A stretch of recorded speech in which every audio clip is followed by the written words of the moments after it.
Telegram отрицает, что блокировал канал по требованию российских властей. Европейские рынки обрушились вслед за Азией. Затопление в регионах. Всем привет, это новости «Воздух» на Ходорковский лайв. Сейчас расскажу обо всем подробнее. Очень темная история в Телеграме. С платформы пропал один из самых крупных и известных каналов со сливами. ВЧК ОГПУ более чем с миллионом подписчиков. В резервном канале администраторы пишут, что, судя по всему, это было сделано по требованию Генпрокуратуры и Роскомнадзора. В июле прошлого года канал признали иностранным агентом. Кроме того, сегодня в канале «Жаба и гадюка» появилось постановление Таганского суда Москвы, из которого следует, что в декабре 2024 года российские власти уже пытались удалить ВЧК ОГПУ через суд за, цитата, «дестабилизацию общественно-политической обстановки в России, дискредитацию власти и вооруженных сил». Конец цитаты. Также в постановлении приведен список других каналов, удаления которых требовали власти. Часть из них впоследствии действительно постигла та же судьба, что и ВЧК ОГПУ. Естественно, в основном речь идет о проукраинских каналах. Зато сохранился канал Евгения Рублева, в котором Центробанк углядел признаки финансовой пирамиды, и у которого в названии стоит призыв «За наших» и «Триколоры», а также канал про временную прописку, который теперь еще и рекламирует услуги банка ВТБ. Основатель канала ВЧК ОГПУ подтвердил Центру досье удаления ресурса администрации Телеграма. Цитата: «Все указывает, что они исполнили решение суда, то есть Дуров начал исполнять решения российских судов и властей». Конец цитаты. Однако в самом Телеграме на запрос издания агентства заявили, что не имеют никакого отношения к этой истории, и канал был удален владельцем, возможно, из-за взлома. Ведется расследование. Мировые фондовые рынки сегодня открылись худшим падением индексов с кризиса 2008 года. Вслед за Азией торговая война Трампа ударила по Европе. Как пишет агентство Bloomberg, европейские фондовые рынки открылись падением. В числе лидеров снижения акции оборонных и промышленных предприятий. Например, ценные бумаги немецкого концерна Rheinmetall упали на 27%, после чего торги ими были остановлены. В Париже на фондовом рынке были остановлены все банковские операции после падения на 6,5%. Ранее азиатские фондовые рынки открылись с падением до 11%. Биткоин рухнул ниже 75 тысяч долларов. На Уолл-стрит, как пишет Нью-Йорк Таймс, много гнева, беспокойства, разочарования и страха. Всего за 2 дня новые тарифы Трампа уничтожили триллионы долларов стоимости на фондовом рынке. Собеседники издания среди банкиров и трейдеров отмечают, что у них возникли воспоминания о мировом финансовом кризисе 2007-2008 годов, который уничтожил ряд гигантов Уолл-стрит. Сам Трамп уже прокомментировал происходящее. По его словам, в планах не было обвала американского фондового рынка, однако о решении своем он явно не жалеет. Вот что он заявил журналистам накануне. «Я не хочу, чтобы что-то падало, но иногда приходится принимать лекарства, чтобы что-то исправить». Конец цитаты. Но пока Трамп создает впечатление, что все идет по плану, аналитики предупреждают, что уже сегодня в США могут повториться события черного понедельника 1987 года. Тогда индекс Dow Jones потерял более 22%, и это было крупнейшее однодневное падение в истории. И еще один рекордный обвал. Цены на нефть Brent упали до 4-летнего минимума – $63 за баррель. Такого не было с 2021 года. Среди негативных факторов эксперты отмечают снова пошлины США, а также ответные меры Китая. Кроме того, сыграла роль решение ОПЕК+ в 3 раза увеличить темпы роста добычи нефти в мае. Беременная женщина и ее 2-летний сын пострадали при обстреле Херсона российскими войсками. Не потолок, потолок упал на меня.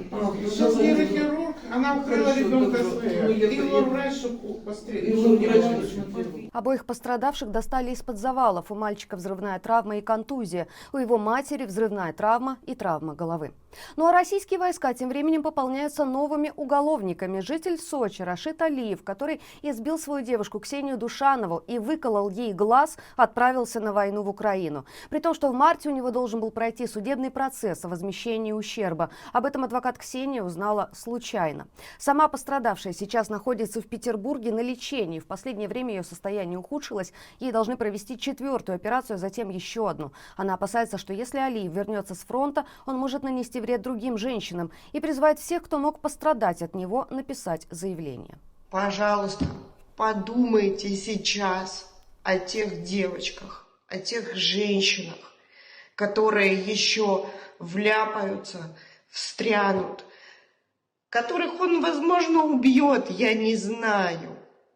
один человек, это всего один маньяк. И сколько жизней женских вы можете сейчас спасти. Пожалуйста, я призываю, я прошу каждую из вас, просто пойдите и напишите заявление. Украинская делегация уже на этой неделе приедет в Вашингтон, чтобы обсудить сделку по полезным ископаемым. Об этом пишет Associated Press со ссылкой на министра экономики Украины Юлию Свириденко. Впрочем, публично рассказать о том, как Киев оценивает предложенный США проект, она отказалась. Ранее Financial Times и Bloomberg писали, что в новый проект Вашингтон включил вообще все природные ресурсы Украины, в том числе газ и нефть, а также инфраструктуру, связанную с эксплуатацией ископаемых. Соединенные Штаты хотят контролировать все инвестиции и первыми получать от них прибыль, пока не вернут свои деньги. На автора телеграм-канала о путешествиях напали в отеле после плохого отзыва. Об этом блогер рассказал сам. Сейчас силы повезут в полицейский участок, походу. Вот сзади в белом это чувак. Так что его знает, что дальше будет. Может, наркотики подкинут, может, еще что-то. Константин Гришин ведет телеграм-канал «По земле бюджетный». Сейчас он находится в Занзибаре. Сегодня утром Гришин сообщил в своем канале, что на него напали, а затем призвал подписчиков связаться с российским консульством в Танзании. Он сказал, что вчера оставил плохой отзыв на отель, в котором находится, а сегодня в номер пришел хозяин отеля с охраной и начал выгонять блогера из номера. Также мужчине отказались возвращать деньги за оставшийся срок проживания. Хозяин отеля вызвал полицию. По словам Гришина, он продолжает угрожать ему при полицейских. Сейчас мужчина находится в участке. Вертолет скорой помощи потерпел катастрофу в Японии. Это произошло у побережья префектуры Нагасаки. Погибли 3 человека. Всего на борту находилось 6. По данным канала NHK, вертолет вылетел с острова Цусима в больницу в префектуре Фукуок. Через 10 минут после взлета связь с ним пропала. Позже его нашли в море. Пилот, механик и медсестра выжили. Погибли врач, пациентка и члены ее семьи. Серьезных повреждений у вертолета нет. Береговая охрана намерена допросить пилота. Есть вероятность, что он по какой-то причине совершил посадку на воду. В Магаданской области несколько автомобилей унесло в открытое море на льдинах. В сеть попали видео и фото спасательной операции. Все произошло 5 апреля в бухте Гертнера. Люди приехали порыбачить, поставили машины на льду, но после полудня там появились трещины, и автомобили оказались отрезаны водой. Минимум 2 машины унесло в море. Удалось ли их вернуть, пока неизвестно. По данным МЧС, в тот день на отколовшихся льдинах унесло в открытое море 30 рыбаков. Все спасены. В Башкортостане толпа разгромила автомобиль из-за плохой музыки. Выглядело это так.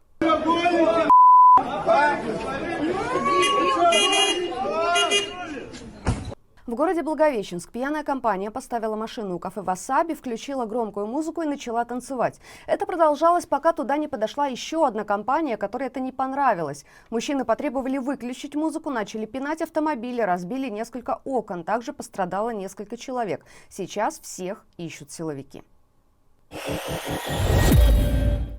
Половодье в России. Минимум 10 домов и 200 участков затопило в Омской области. Еще 17 участков ушли под воду в Новосибирской области.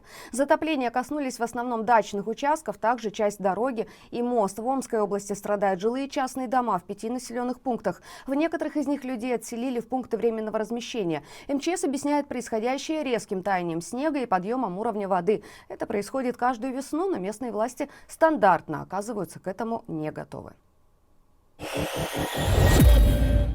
Это были главные новости к данному часу. Оставайтесь на нашем канале, смотрите другие видео, подписывайтесь, ставьте лайки, а также подписывайтесь на наш телеграм-канал. Мы дублируем там все новости, в том числе в аудиоформате. Главное, берегите себя.